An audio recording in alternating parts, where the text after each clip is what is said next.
Hey there, Sharon, Horne-Ellstrom. Welcome to day 144 of our Be a Better You annual challenge. We're doing one thing every day this year to be a better version of who? Ourselves. Nobody else. We're not trying to control anybody or anything else.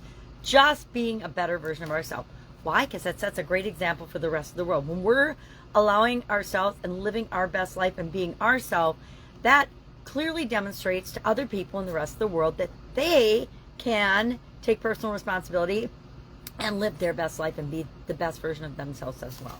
So today we're talking about a couple of topics which are so important, and they often get overlooked because they stem from our upbringing, our past experiences, our thoughts and our beliefs, the things that impact us, like the media, the things we listen to, the things we watch, the things we learn along the way as we journey through this crazy thing called life.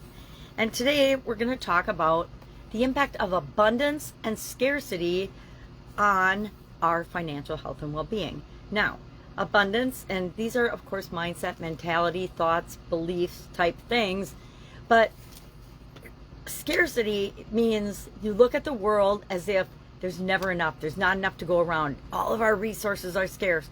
If somebody gets a big piece or makes a lot of money, that means they're taking it away from me. That is a clear example of a scarcity mentality. Or you believe that there's only so many jobs or so many of anything to go around. And marketers are absolutely tremendous at building scarcity into life, which is sad but true, because they know that people will act if they believe that something is scarce. That's why people buy gold, why people buy silver, why people buy diamonds, why people buy collector cars. It's why they collect anything. It's because there's this sense of scarcity around it and people don't want to miss out. But having that type of mentality causes all kinds of stress, all kinds of anxiety. It causes negative reactions in us that are not good for us as individuals. Good for the marketers because they sell a lot of products, but not necessarily good for us. So, scarcity mentality, ask yourself, do I hoard any type of things? And there's nothing wrong with collecting things if it's a hobby, but if it's an obsession, that's taking it over the line almost to scarcity, right? Unless you're collecting them as an investment. There's always a positive way to look at anything. So abundance is the opposite side of that coin, right? Abundance means there's plenty to go around. There are no limits to what is possible. Opportunities are everywhere. Anything is possible. We can create whatever we want. Those are all types of abundance thinking, abundance beliefs, abundance mentality.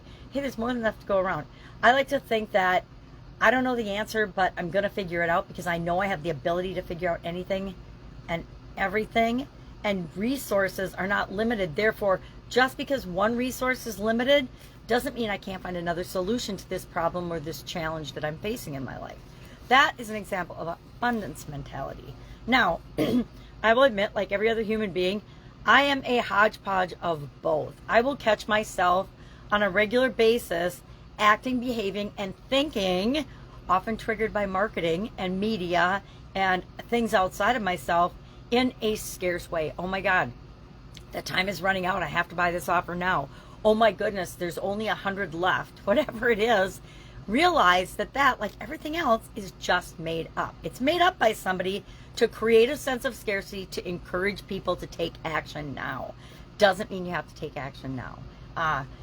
Anything you ever want to learn, do, be, or have is going to be available when you're ready for it. If you're not ready right now, if somebody's trying to sell you, and I will admit I've fallen for this before, a high ticket coaching program because it's a limited time offer, and if you don't spend your $25,000 to $50,000 today, it's never going to be available again, right? I know a lot of marketers that use this, and it's heartbreaking because you might not have to have $50,000 right now to invest in a coaching program or an inner circle program.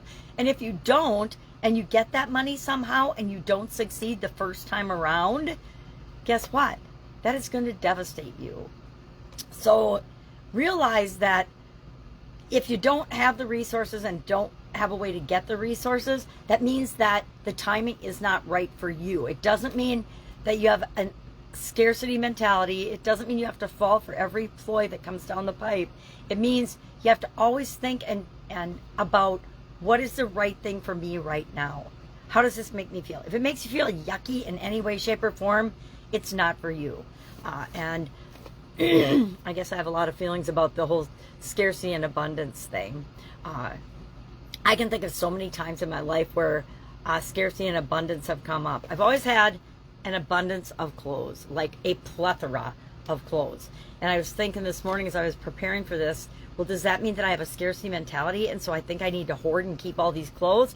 Or does it mean I just like to have a lot of clothes to choose from? I don't know. I'll have to ponder that today. So our action item today is to think about the impact. Think about your thoughts today as you go about your day. How often do you think a scarce thought or an abundant thought?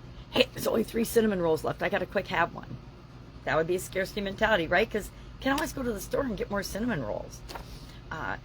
Or, you know, somebody offers you an opportunity to go out for dinner or something and you're not feeling very well, and you really want to go, but you're like, I really don't, I can't, and you want to say yes because you don't go out that much anymore, but you have to really temper that with, am I really never ever going to have another opportunity to go out? That's ridiculous, right? All right, so today, pay attention to how often you're thinking about scarcity and how often you're thinking about abundance.